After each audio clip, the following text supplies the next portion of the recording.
So it's just adding. Hello, it worked. Finally. Sorry. Hi. How are you? I'm good. How are you? Where'd the lighter go? Not bad. It's early morning over here in Australia. So for everyone watching, Liv is actually over in Sacramento in the States. I probably say that's so weird to your ears. Sacramento. And she's very kindly agreed to join me on my first live today. So sorry for difficulties for everyone watching. Hold on, I'm like moving through my house to try to find somewhere where I can actually hear what the hell it is you're saying. Give me one second. There we go. Okay, now slowly as well, so that the accent doesn't cause like understanding. No, it's not the accent. It's my phone fucking around. It was in my pocket when I got hit with a rubber bullet, like on my thigh, so it kind of got broken a little bit. Yeah. So the speaker's a little fucked up, so I can hear people, but it's like I don't want to be the old person to be like, wait, what'd you say? So I just wanted to get away from all the other humans. Pretty sure you're actually like 1 or 2 years younger than me anyway, so if anyone's an old person, you should see me walk, dude. Like, arthritic in this bitch, seriously.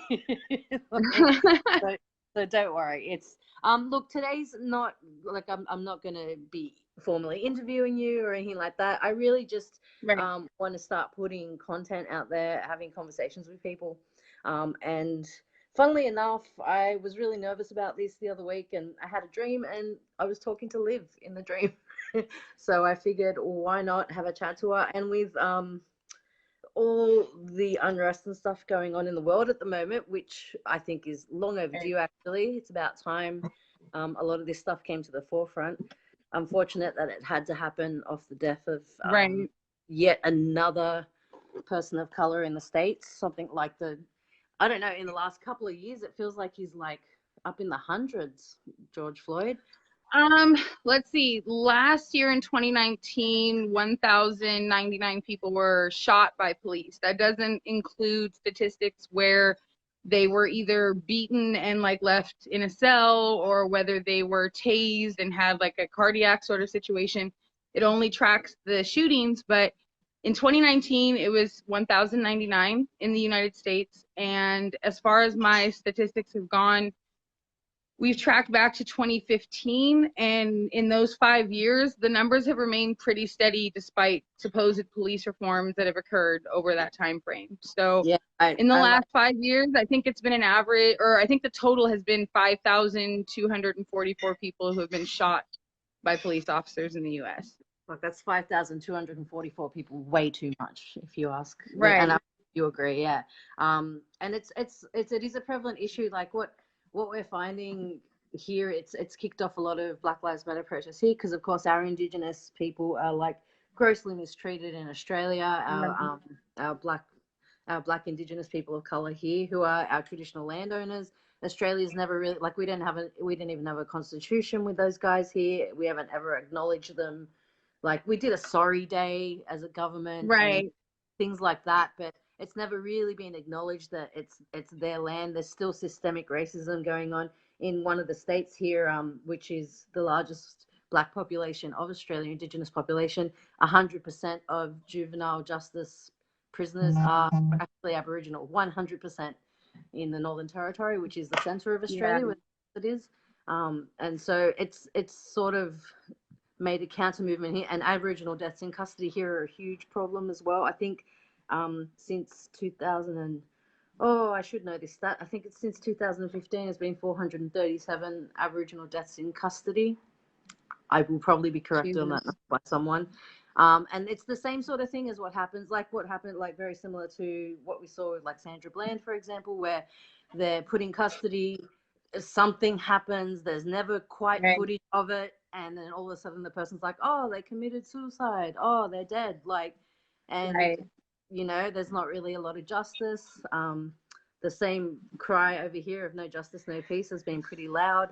The problem in Australia being that there's a lot of narrative control, I guess you would call it, and I guess there as well, you know. What we were seeing when you guys kicked off was they were saying stuff like, oh, they're just rioting and looting over there, you know. It's not about George Floyd anymore, that kind of narrative. And this is why I've been so passionate sharing your posts, especially because you've been on the ground with all your friends, and you know it's very personal to you guys. You guys had Stefan Clark a couple of years ago. You know, I know We that. did. Go on, actual friends. We've I'm gonna say. we've had a couple recently that have been, you know, kind of hard for everyone to process.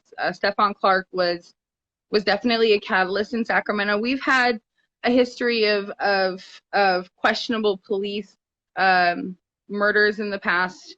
Shit, I think going back to the 70s with Raymond Brewer. So there's always been some issues with Sacramento PD, the sheriffs, and things like that. But in 2018, you know, Stefan was in his grandmother's backyard, and what they claimed was a toolbar, which doesn't actually exist in our lexicon. What they claimed was a toolbar, and that's the reason that they shot him, was that actually a cell phone, which I'm sure I know a lot of folks kind of heard that narrative. But then I think 6 months after that, there was Daryl Richards. Daryl Richards was a 19-year-old kid who was basically hunted by the police for 3 hours, with like SWAT team involved, helicopters, all these different kind of things, because people had reported him as suspicious, and they ended up finding him under a stairwell of an apartment complex, and they shot him. And it turned out he had like a pellet gun or like a airsoft gun or something like that. It wasn't anything obviously that was lethal, but they were doing like 3 consistent hours of like hunting this kid down from neighborhood to neighborhood. And then the problem with, I don't want to say just Sacramento police, but with police in general, is that there's no attempt to de-escalate any of these situations before lethal force is taken. And if you actually look at the statistics, when it comes down to the amount of training that police officers have, 25% of their training is in firearms, but only like 0.3% is in de-escalation tactics. So they're not even really taught, like they spend as much time on paperwork as they do teaching de-escalation tactics in the training facilities that the police come out of. So there's never really any form of de-escalation. With Joseph Mann, which was another huge case in Sacramento. Joseph Mann was going through an extreme, severe, and very obvious mental episode when the police were called on him, and the police followed him around in their car, and you hear the police officer say, "Fuck this guy, I'm gonna hit him." Before they attempt to hit him, he dodges it, and inevitably they just end up shooting him because they're like, "Well, we couldn't hit him, so I guess we should just shoot him instead." And so there's been a lot of instances with police in Sacramento where the de-escalation isn't there, but they're willing to escalate with their tactics extremely quickly. And so the disparity between those two things is the exact reason that for many of us, we're like, fuck your reforms. We're tired of hearing your bullshit. We know you're not going to change anything because you've been saying this for the last however many years. It's time to eventually abolish the police, but in order for us to get to that point, we have to start divesting funds from the police. So for right now, we're going to be looking towards defunding the police as a platform, but the abolishment is the goal. So with Sacramento police, man, they're just Sacramento police and police here in the United States in general. The de-escalation is just a huge problem. It's just not something that they're ever really trying to do. And so that's one of the main things and one of the main patterns that you see throughout all of these killings, and especially with killings that are involving Black and brown citizens. Like, there's a lot less de-escalation involved in those situations versus, let's say, a white man who shoots a fucking church up and somehow manages to walk out of there without anything. Dylan Roof, for sure. It's not to glorify the people who perpetrate this violence either, but we've actually been, like, I've been heavy on Twitter, seeing a lot of narratives, like videos, actual footage of crazy white people, like aggravating police, running around, and the cops just leave them alone. You know, they sort of, maybe they tase them, maybe like and to be the real issue here is that it's very targeted. You know what I mean? Like, it's disparately targeted at people of color, people, Black and brown people. Yeah. Now this defund the police thing, that's really interesting because a lot of people just don't know what it means. Like they don't realize. I think Right. we heard a news program here in Australia, and they were like, "So what does defund the police mean?" And they had a whole half-hour talk where people were ringing in asking questions like, "So who are you going to call when you need help?" And I was like, Right. "Oh, people, read a book."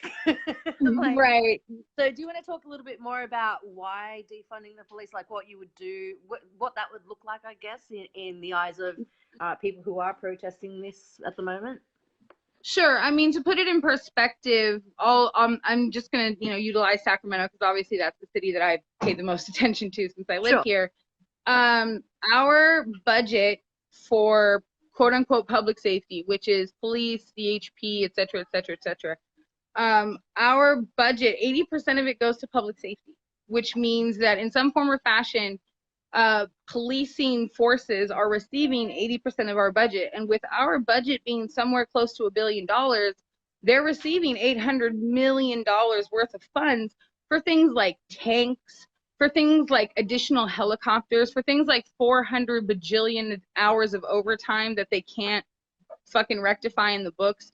So when you talk about defunding the police, a lot of people go, "Oh my God, that means we're not going to have anybody to call." And obviously that's not the case. We're not saying, "Okay, well here's what we're going to do. We're going to literally take the police force away and good luck to all. It's the purge." Like that's not what the goal is. Defunding the police means that we take a large majority of the funds that are going towards unnecessary and militarized weaponry for police officers who don't need that shit and start reinvesting it into programs within marginalized communities that would allow us to see preventative measures being taken so that the school to prison pipeline isn't such a valid thing in the states, so that you aren't seeing as many of these black and brown kids immediately being filtered to this sort of less than or relegated to the, well, you're not going to make it, so we're just going to shuffle you guys over here, or we already know you're going to end up in a life of crime, so we're not going to invest in this.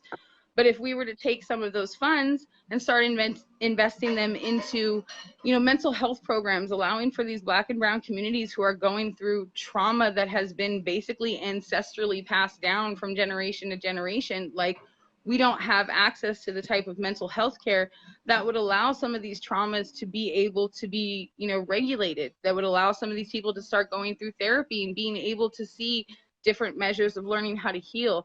We don't have a community-based, area for kids to go to in a lot of these areas anymore. And if they do, it's few and far between, or they're not open every day.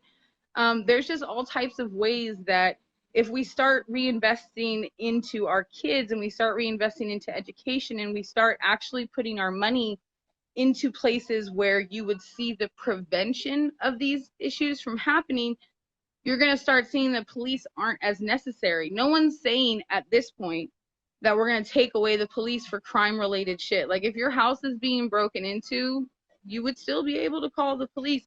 But what it means is that because that funding would be taken away for things that are aren't necessary, you'd see less police just out circling the streets waiting to catch somebody doing something, or you'd see less police having absolutely nothing to fucking do, so they decide to try to make some shit up so they can get their quota going. There's all types of things that you wouldn't see happening if the police were defunded. And over time, with those programs being invested into and with mental health being able to be a focus within marginalized communities, with arts and music and programs like that being able to be a focus in marginalized communities, you'd find that that systemic oppression and that systemic sort of racism that has been imbued into all of our systems that this country is built on, you'd start breaking those patterns that we've been stuck in. And when those patterns get broken, that's when you start seeing the positive change. The problem is that while other cities have been sitting and talking about divesting funds and are considering or are already doing so, for example, Los Angeles, they're divesting $150 million from their police budget and putting it into education. Which is still only 16% of the budget, but it's still a large step in the direction. Sacramento, on the other hand, has not only, as the mayor has not only taken the stance that there will be no defunding of the police, but he's gone the opposite route and has decided to give them additional funds from not only a Measure U that was supposed to have these funds allocated to things other than public safety, but also there was a loophole in another program that we had that's adding additional money into the police funds that they don't fucking need in the first place. So Sacramento is at a really interesting point right now, because while we're seeing these other cities going to these places of burning and fucking tearing down statues and all these things, and them starting to see slight results because of it, Sacramento is in a different space right now, because when we started going that route, Sacramento clamped down so quickly, it made it difficult for the organizations that are attempting to make these moves within the protest circles and attempting to make these moves within the civic circles. We didn't regroup fast enough because the National Guard was here, so we had to change course.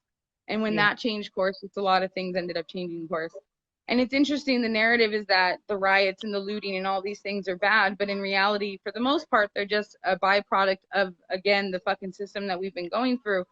But you do see in those cities where those things happen, there are starting to be some like, fuck, these people aren't going to stop if we don't give them what they want moments in these political structures. That's right. That's right. So not that I'm saying that I want Sacramento to burn shit down. I'm just saying that you see the different things. Yeah. And I think the problem too is that with Sacramento, we get, I don't want to say fucked, but it's like we're the capital of California. It's a large state. We're the 5th largest economy in the world, not just like the country, but the world. So there's always eyes on us. So as the capital, we attempt in a very real way, especially with the political structure and the media structure, they try to bubble us in so that a lot of the information doesn't get out. So the only things that you might hear about in Sacramento is the negative stuff. And so, but with them controlling that narrative, it makes it a lot easier for them to go, oh, we're not going to defund the police. Fuck that. We're giving them more money. We're doing this. We're doing that. So yeah, it's just we're in an interesting space right now, as a city in the next moves that we have to make. Yeah. Okay. So, I guess that leads into like, so what we have seen in a couple of other states, and this is what you guys are sort of trying to achieve in Sacramento, is, for example, a few laws have started to change and protesting's sort of starting to, like, as much as people bag out, the rioting and the looting. I keep going to say rioting and rooting, so sorry about that. My brain gets a bit dyslexic with it. Yeah, but with the rioting and looting, we're seeing that it's pushing government or local councils to change. Like, I saw that, I still don't think it's quite adequate, but they've upped the murder charge for the guy that murdered the main guy that murdered George Floyd, and also charged the other 3 police officers. That they're changing laws around what happened to Breonna Taylor.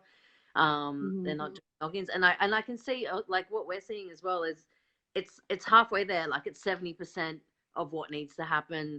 The law is changed, but then they're still doing raids, for example. They're still, you know what I mean? Like, yeah, I wouldn't even be generous enough to say 70% of the way there. I'm a very big proponent, and a lot of people get mad at me, but I don't really give a damn.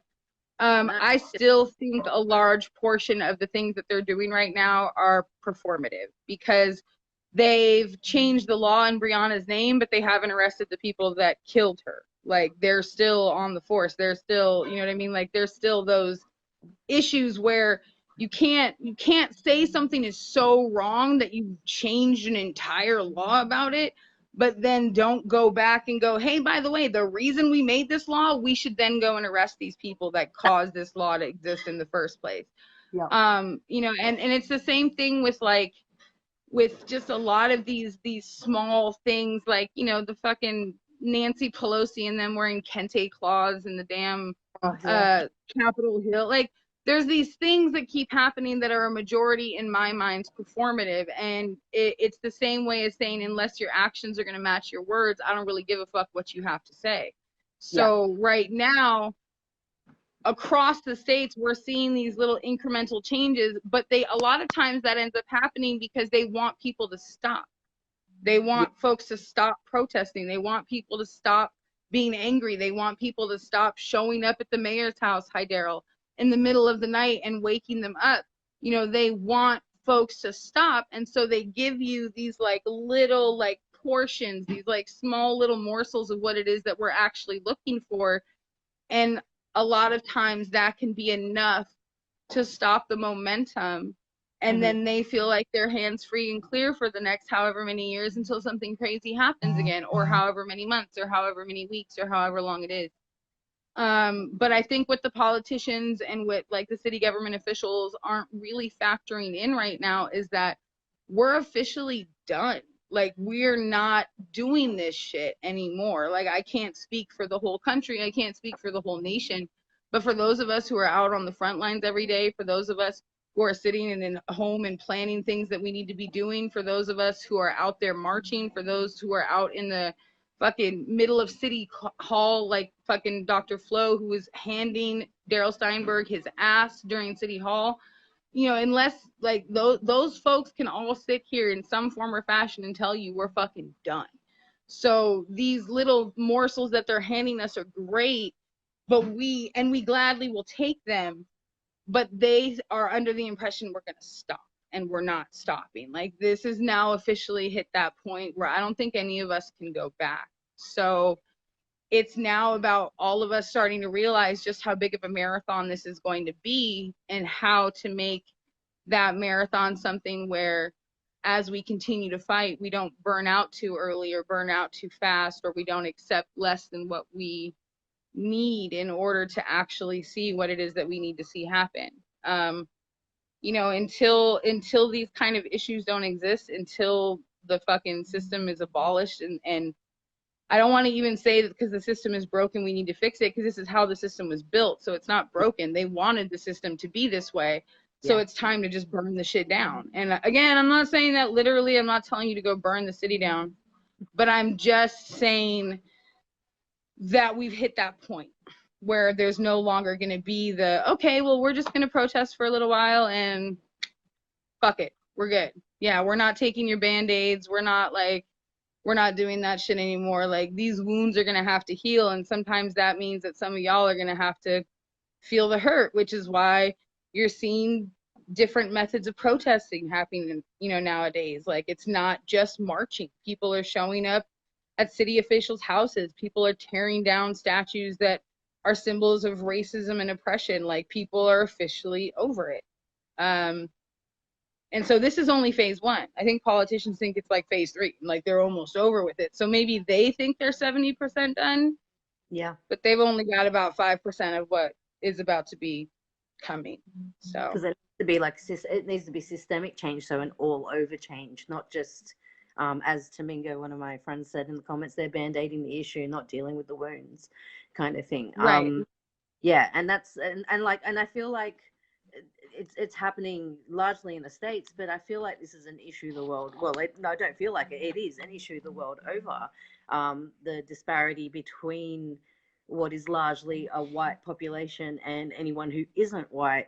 As you said, the system was built that way. So we need to literally build a new system that is inclusive of everyone. And as I said to a friend I was talking to last week about this, it's the goal is to not have to protest anymore, right? The goal is to not have to have these issues and this disparity between different groups where we feel we need to get out there and talk about it, and we need to change a narrative because the narrative is incorrect. It is a world issue. Yeah.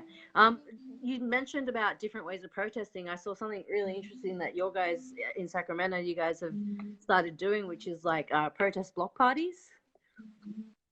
Yeah. Yes. So, you know, there's always that ever famous, ever popular chant, no justice, no peace. And obviously that's has a lot to do with protesting. We're out there causing a ruckus, making noise, making our voices heard, because until we get what our justice looks like, you're not going to be able to not hear from us. But what I'm starting to realize, at least for myself, and I don't speak for anybody else in my movement or anybody else in even my fucking house, but what I'm starting to realize for myself is that it's easy for them to make it look like it needed to be escalated when we're sitting out there screaming, when we're sitting out there marching. There's ways, they're used to it. They know how to push that narrative. They know how to kettle us in. They know how to make it look bad. There's just, they wait until it gets dark because they know the media goes away. There's always these little things, because we've been doing this for, I don't fucking know, however many years it's been, however many generations it's been. These police are very well aware of how to turn the narrative when we're sitting and marching, and that has its place. And that absolutely needs to continue. However, I am also extremely old, and I got injured at one of our protests that we had. So it's not as easy for me right now to just march every day like I was doing, because both of my feet are pretty broken. So what I wanted to try to do, and what we thought would be fun, would be a different form of not giving this particular city official peace, which was, at first, was to do a wake-up call at 4:30 in the morning by going around his house and doing a speech and honking and being slightly obnoxious.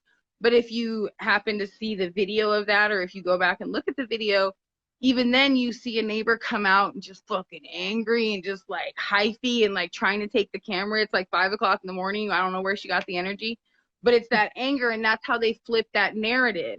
They flip that narrative because it's like, well, you fucking started it. And it's like, well, we really didn't. We're actually out here protesting to be alive because we're tired of you killing us. But whatever. However, like at this last event, this block party that we did, it was like bubble machines and unicyclists and fireworks and music, and people were dancing and lights and all this kind of stuff. And while there were cops surrounding it, they couldn't do anything, because if they were to move in on a bunch of people looking fucking happy, there's no way they can flip that narrative. They don't have the ability to change the way that that's perceived. Like, so you just gonna be out here mad that Black and brown people are experiencing joy? Like, that doesn't make any sense. Like, even people who normally aren't for protesting, you could tell when you were seeing people commenting on the live streams, or when you were seeing people in the SAC-B who are not normally in favor of us, you could see like there was a different reaction to this particular situation versus some of the other things where we've shut down freeways or where we've done whatever. And I think both of those tactics have to be continually employed. Each place is a part of the movement. Each strategy is a part of the movement. But if you look at the strategy of war, you don't just always do the same thing. You have to continue to change it and mix it up, because you got to keep them guessing. So now my own personal thing, what I'll be organizing within my own group and collective, and with different groups and collectives that I've reached out to, my own things are going to be protests of radical joy. Like, if you get mad at us having fucking radical ass joy, bruh, you just carried yourself, and I didn't have anything to do with it. You know what I mean? Like, that has nothing to do with me. Like, you literally are coming out against people being happy. So that's going to be my new thing. And a lot of the folks that we're working with in our Defund the Police Sacramento group, like, we're going to be coming up with different ways to remind our city and the officials who happen to be the ones doubling down on, you know, funding the police versus divesting the funds. We're going to make sure that they are reminded, like, not only are we not going anywhere, but we're going to make you look really fucking stupid while we do it. And if you want to continue to look like a clown, right, continue to look like a clown in the media, because those moments of radical joy are going to be the things that the media doesn't get to ignore. They can ignore when we're out there marching, and they'll only show it when things get hyphy. It's like, oh, rubber bullets came out. Shit, throw that in the article. Shit, throw that in the headline. Shit, they aggravated the police. They threw this. They did that. That's when they're out there. That's when they give a fuck, because they want to be able to make their shit sound sensational. They want to be able to be that one that's like, look at these violent protesters doing all this thing. You gonna be mad at me with a wand of bubbles in my hand, though? You can't. Like, you just can't. And if you can, we have to talk. Like, maybe you need to get some of this therapy that I've been talking about investing in, because if you're mad at bubbles, we got some issues. So there's going to be all types of people in our movement who are going to be continuing to do the work that they're doing with these marches, that are going to be continuing to be out there speaking, that are going to be continuing to be out there educating and rabble rousing and doing all the things that they need to do. My old ass can't do it anymore. I've been doing it for 20 years and I'm tired, and I can't do that specific version. And that's really where our youth is at. Like the youth are the one carrying this movement right now when it comes to being out there every day, being willing to put their bodies out there, being willing to lift their voices up collectively. Like those youth out there right now, I'm more than comfortable taking a backseat to what they're doing and letting them carry that for the rest of the time. Yeah. I'm just going to be there to back them up with bubble wands and fucking streamers and fucking silly string. And I'm going to be there to annoy Daryl Steinberg until he eventually starts to realize that he can't keep hiding behind public safety anymore when he's the reason that the public isn't safe, when the police are the reason that the public isn't safe, when the people who are making the decisions that are putting these black and brown lives and marginalized lives and disabled lives and LGBT lives at risk every single day, when you're the ones making the public not fucking safe, I'm tired of you hiding behind that shit. So you are going to be annoyed by me for the rest of your fucking term or until we get you out of that office, whichever one comes first, you know? Yes, right on. Right on. I'm down for it. And it, like, I think I already said this to you. You mentioned Emma Goldman last week in one of your posts, and Yeah. famous quote. If anyone doesn't know Emma Goldman, you really should get on Google or get on whatever you use to search information. I'm always saying to people, read a fucking book. Like, seriously. Right. Read a book. Sorry, go on. No, I was saying, read a book. Yeah, read a book is always the number one for me. Yeah. She has a really good quote, which people might know her from the quote, which is, "If I can't dance, it's not my revolution." So this is what, to me, the videos, the live streams I've seen of your block party, and also the is it Black and Brown Tear It Down, like where you guys? Yeah, the Black and Brown Shut It Down march. Yeah, that was another one where they kind of employed similar tactics. I mean, it was still a march, it was still a protest, but you know, the indigenous dancers were out there doing prayers. You know, you've got people playing music. There was all the lowriders were out, like it was a fucking cruise. You know, it was about such and especially because the narrative has always been skewed to try to make Black and brown folks feel like they're somehow different, especially towards Latinos especially. And I say this as you know, as a Mexican woman, like we've been taught through colorism and through colonialism that the lighter you are, the better you are, because it means you're closer to the fucking oppressor, which doesn't make any fucking sense, but what the fuck ever. So for a very long time, for hundreds of years, we've been taught that, and that kind of systemic issue is just as inherent in Latino cultures as it is in white cultures. Now, there may not be as big of a population of Latinos who are against whatever, like, or who might have racist tendencies, but there's a lot of our folks that are. And so being able to see the Black and Brown Shut It Down group bring that together and combine to show them like, yo, that narrative is fucking bullshit, especially because if you want to ignore everything else and just go back to fucking science, we all started from the same origin spot, which was Africa, which means that there is no humanity without Black people. So like, you don't get to be fucking upset and mad at the people that you are you just like, it just doesn't make it gets me so frustrated as you can see. That's because right. now No, I'm getting like frustrated. This is what we want. Passion and furious anger, as I said previously.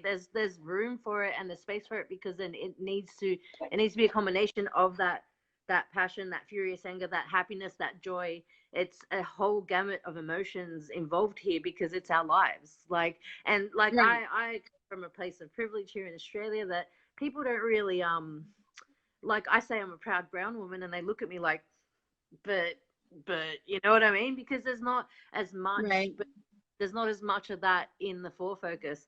But then when I lived in the city, I used to get chased down by neo-Nazi punks, because my friends were hanging out with that brown chick. And so like it's just under the surface. People just aren't as aware of it here. And they aren't as, it's coming to the front now. But I count myself lucky that my parents moved from New York to Australia before I was born. They lived in Queens. Yeah. They lived in Queens they migrated, lived in Queens for a few years, and it's just shit luck that I was born here. And that's so I don't think the issue changes with geography, and I think I really think there is a bit of a call to Latinos to come forward, because there is. I can tell you in my Yeah. own family, our family members say, like, what are you worried about? You know, how does this concern you? Like, why are you taking this on, kind of thing? And that's, Yeah. I'm like, you came from another country and you moved from that country because of the issues happening in that country that were largely caused by US forces at the time in the 60s and 70s, the stuff that was going on in Argentina. My parents left the country Right. because they were kidnapping people, the guerrillas, and that all Mm-hmm. came about. Like, that was all, you know what I mean? Like, it's not something Yeah. that is even one generation back. Is it was there, it was happening, and it still happens. And I've come Yeah.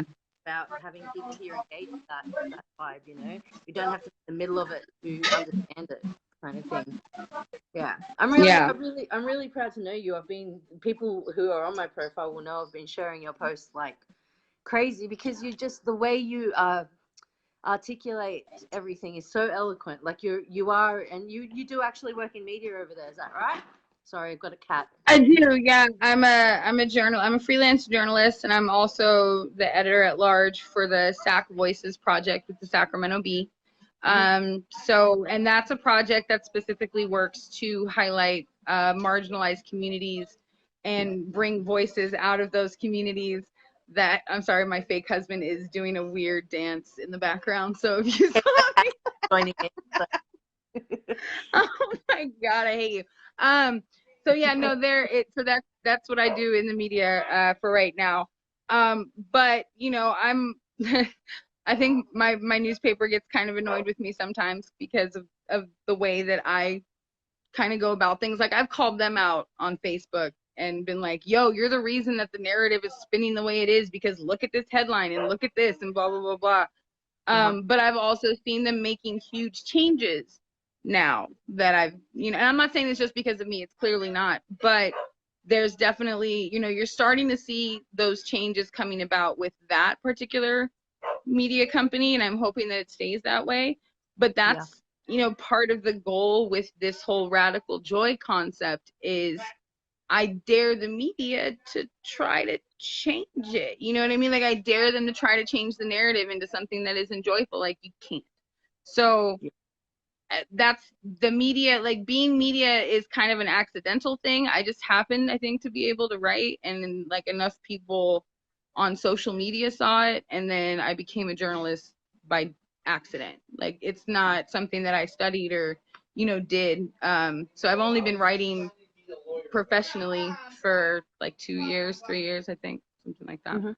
But Facebook has been my like practice ground. That's where I used to write a lot of the things that would just come into my head, and that's where a lot of those connections, that's kind of how I got where I am right now. So yeah, it's really good to see. I really recommend people, well, I recommend you start to put more of it out there, actually, because I feel like there's a real audience for voices like yours, and all the wonderful voices that you also amplify. Like, I've noticed there's a lot of really powerful voices. You mentioned, is it the doctor that you guys are sort of half pushing to Dr. replace? Flo.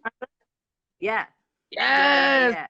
Yes, Dr. Flo is just like, she just makes me so proud. I know she doesn't want to be mayor. Like, I've already asked her about this, and she's like, no, we should just force the people that are in office to do what we need them to do. And I'm like, yeah, that works too. But there are so many amazingly talented, passionate women and femmes and trans women that are leading this movement, whether it's in front or behind the scenes. And I think that it's so important for people to really like start to see that, like, that is a huge part of the reason that these things are going to start to continue to progress, is because a lot of the youth that are coming up that are starting to lead, a lot of the people that are coming up to really start to take charge, whether it's in public policy, whether it's in governmental sectors, whether it's in activism, whether it's in art, whether it's in media, these are Black and brown voices, and they are Black and brown female, femme, trans women. You're seeing those voices starting to become the ones that are represented, because they're the ones that do need to be represented the most. Because it's a whole other level of story that comes from it. It's a whole other perspective, and that there's also a different kind of empathy, I feel, that comes from it that sometimes doesn't always get brought to the table originally. And so I'm always about trying to highlight those voices, but Black and brown voices in general are always going to be the ones that I'm trying to highlight, whether it's in media, whether it's just like people that I share on my page that are like artists or musicians or writers or whatever. That tends to be my focus throughout, which is why, you know, my paper I yell at my editor every like 3 days, and I'm sure he gets frustrated with me and all that kind of stuff. But I feel like every good newspaper needs a bit of a dissenting voice in its staff anyway, like for it to really right. be, you know, representative of the people. And like SACB, of course, is a bit of it's a community newspaper, is it not? Well, SACB is a McClatchy media newspaper. It's been around for like 170 years, 165 years. It's not a community newspaper. It's like the official newspaper of the city, where, you know, you normally would have to be a qualified, college educated, blah, blah, blah, blah, blah, journalist to write for them.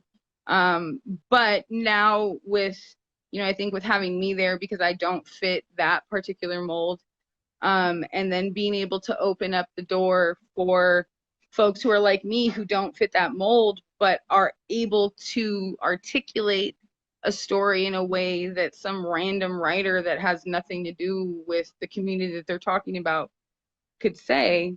We're starting to see that happening more and more. And with the stories that I edit and with the stories that I push forward in my project, those are predominantly the voices and the stories that you're reading. And will continue to be until, you know, they get sick of me or get rid of me, whatever. Or until you splinter off and start your own independent publication, I'm sure. Or write that book that you should be writing. I know. Well, I was going to, I really had planned on writing more, and then all this kind of started kicking up. So it shifted focus. Oh, hold on. Hey, child, could you grab the groceries? They just got delivered. You have no eyebrows. I have no eyebrows. You shaved your whole ass eyebrow off. Sorry.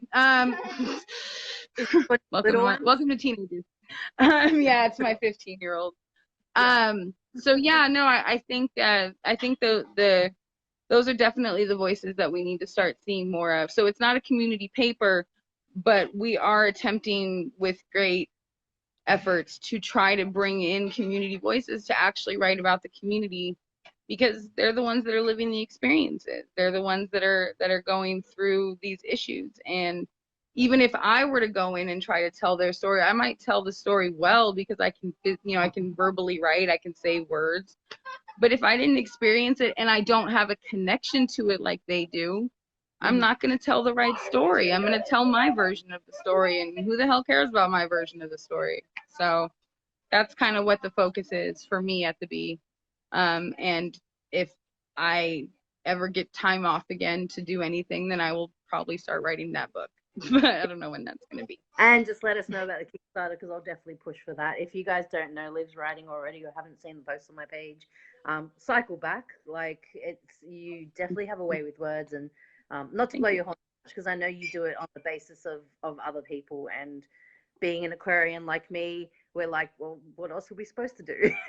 Like, right. This is what we're here for, right? Yeah. So I understand that feeling of like, yes, I'm good at it, but also the focus isn't me. And so I want to focus on you for a bit and say that, but also the fact that you're doing it on behalf of so many other people and so many other voices, kind of thing. Is that your uncomfortable face? It is. I'm the worst at compliments and things. Like, you'll see it if you ever look at my Facebook.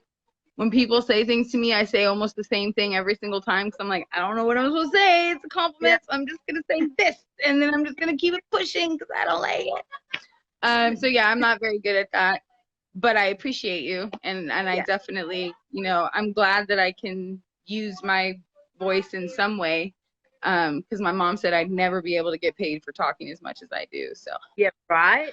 Right. People are always like, but you're like, I get the same thing, because I'm actually, since I got sick, I'm pretty much disabled. Like, I can't walk very much at the moment, and I used to be really active and out there, and then that changed. And so I had to rethink ways similar to like what's happening with your feet right now. Like I had to rethink ways I could keep being useful in spreading messages and so that's how this came up. I did a live with a friend of mine. He was like, "So when are you doing yours?" kind of thing, Yeah. which was really a blessing, really, because I'd been thinking about it for a long time. And then, we just try to use what we have. And I've gotten the same thing. Like, you spend so much time online, that's not real activism. That's not real. And I'm like, yeah, I think that's like a way to stay lazy for some people, Yeah. like it's a way to not have to get involved or not have to engage in anything, I mean, I think for me, there's a role for everybody.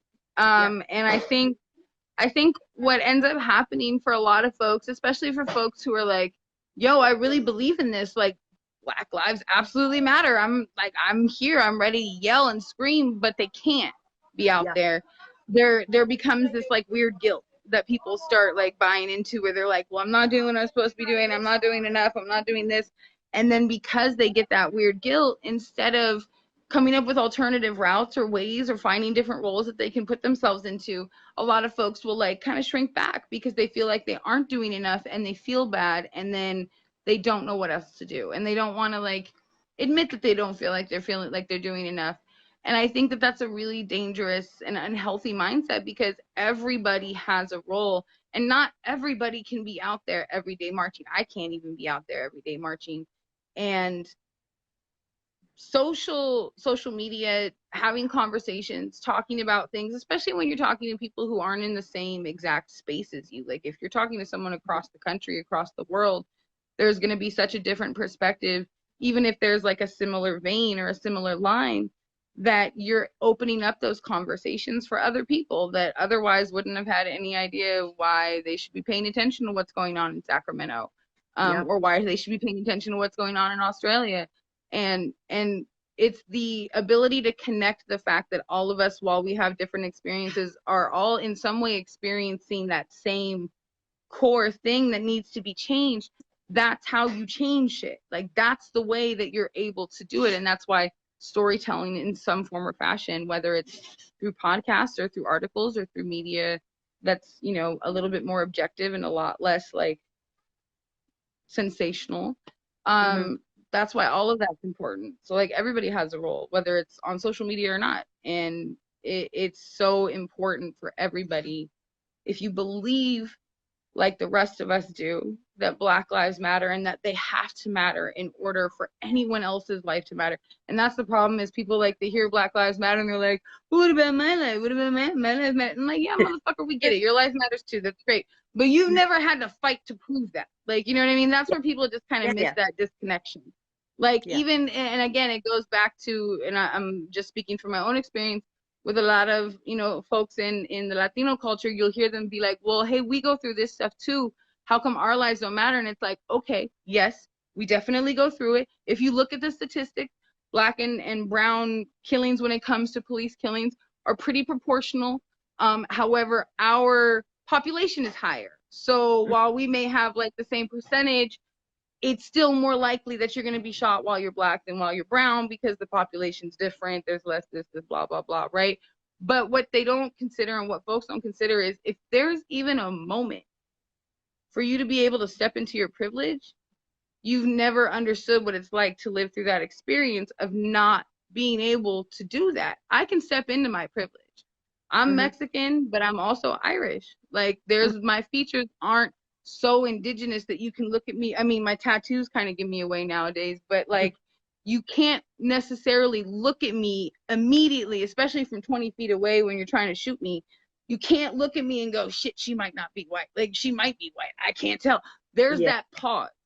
And as long as you have that pause, you have privilege. And if you have that privilege, you need to step out of that privilege and realize Black people do not have that privilege. They do not have the ability to step into that version of privilege. And until they don't have to worry about the visual perception of their skin being an actual crime to these people who are out there fucking murdering them in police forces, then nothing else matters. That has to matter first. You have to lay the foundation. The most marginalized have to be uplifted before anybody else can be uplifted. And so it's like, for me, that's the most important thing for everybody to remember. And finding those connections through people, through telling stories, through finding different folks in different countries that are going through these experiences, those things, those connections are the reason that we're going to be able to unite in a different way than we've been able to before. And so everybody has a role, even if it's just getting the fucking story out there so people stop ignoring it. And if that's just you sharing shit on social media and speaking your piece and fucking yelling at white folks that aren't fucking listening because you got time today, like that's a role, Yeah. So everybody got one. Everybody got one, no matter what it is. And don't tell yourself differently, and don't tell yourself you're not doing enough because your version of the role doesn't look like somebody else's. Yeah, I want to push that message out to a few people I know are on my friends list who have expressed the fact that they feel pretty useless in all of this. And you're not useless as long as you're caring and holding space for that, right? Yeah. Yeah. Look, I don't want to take up too much more of your time. We've been chatting for a little while, but before we go, is there anything, I guess, any resources or anything you want to bring to the forefront for people to check out or to contribute in any way they can? Or is there anything you'd like to highlight before we go? Well, I mean, for myself personally, like I said, I tend to focus on local organizations because we need to be able to change locally to be able to change regionally to nationally, etc. There are 2 organizations here in Sacramento that are putting in daily work, not only for the movement, but for ensuring that, for example, folks who have been taken by ICE, making sure that their families are okay. They've been supporting through monetary funds. They've been supporting bail funds when it comes to protesters. So those 2 organizations are the Police-Terror Project. There's a chapter in Sacramento and there's a chapter in Oakland. Both are amazing. Both are female-led cooperatives. That's an organization that I think everybody should check out, because even though it's locally, Sacramento and Oakland, Police-Terror Project, the basis of what they're doing is a national and a worldwide thing, which is to defund and abolish the police. And then for folks who are supporting not only our protesters and the folks that are being bailed out, but again, for folks whose family have been detained by ICE or who are being affected by ICE, there's an organization called NorCal Resist, NORCAL Resist. And they've been doing amazing work. Both of those organizations were the ones, some of the ones, I won't say the only ones, but some of the ones that were involved with the Black and Brown Shut It Down march that you had referenced before. So they were both involved with putting that march together, and have both, like I said, played immense roles throughout Sacramento and through their collective reaches to make sure that our Black and Brown communities are represented in the right way and are taken care of when they're being fucked around by the system. So, and just for those locally here as well, there's also it's the Free Her campaign by Sisters Inside, which is run by Indigenous people here, and it's pretty similar to that, where it's bailout fund to help particularly women, trans women, femme, LGBTQI plus people of Aboriginal people of color who are incarcerated, and also with advocacy in the law. So check them out. And also Black Rainbow, who are an LGBTQI Black charity here in Australia. So I'm just dropping those 2 here. Now I'm probably going to grab those couple of organizations. I'll link them in the comments later for anyone who is interested. I'm sure there'll be people viewing from your end of the scope as well as here. I know a few people in my area actually have friends overseas and have been really interested in helping out where they can. So just hold tight, anyone in the comments. I'm sorry I haven't been reading the comments. I've just been so into this conversation. But I will get back to some of you very soon. Look, Liv, this has been great. Thank you so much for helping me foray into my first Facebook Live podcast, whatever you want to call it. Yeah. It's a trendy word now, so I'm just going to run with that. And I really appreciate the time and space you've held for me today and given, and also for the people that you're representing and for your story as well. Is there anything else you wanted to say before you go? No, just thanks for having me. You know, I'm not good with the whole talkie on camera thing, so hopefully I kind of made sense with what I was saying. But yeah, no, thank you for having me. I know it's very easy when we live in our own kind of, I don't want to say bubbles, but when we live in our own spaces, in our own places, it's easy to forget the things outside of that are happening. And so being willing to have conversations, like I said, with people that aren't necessarily going through your experience, but with a joined experience, I think is really important. So I'm glad that I was able to be here for your foray. Thanks for asking me. So much. No, I really appreciate it. Look, go smoke a spliff because it's legal over there. Ciao. And have a really good afternoon. And please stay safe. And like, we're sending you lots of love from over here. Be sure to contact me if you need any help personally, like with writing. I will. I swear I'm going to get my website up soon, and I'm going to talk to you about all that stuff. I'm going to. I have so many deadlines that I haven't done right now that I might as well get that shit done first before I do anything else. That's right. Look, I just remind you so you know that I'm always there to like be for you and that kind of thing. But in your time, man, you've got so much to focus on. I'm really proud of you. I'm proud to know you, and I'm very grateful for you. Thank you. I appreciate that. I'm grateful to know you too. It's a random thing that we became friends, but it's hella dope that we did. So I'm very grateful for that. So I hope everybody in Australia, whatever time it is over there, it's like early ass morning over there. So I hope you enjoyed your coffee and I didn't talk anybody's ear off. But yeah, if you have any other, things you need me to help with, I'm always around. But like around. I'll see it eventually. Stay safe. Watch those rubber bullets. Get lots of foam mats, okay? I will.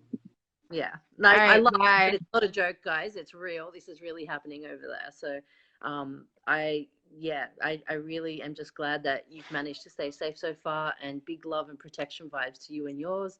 Sending all my witchy juju out. Look after everyone that you hold dear. And I'll let you go. Thank you so much. All right. Thank you. You're welcome. Bye.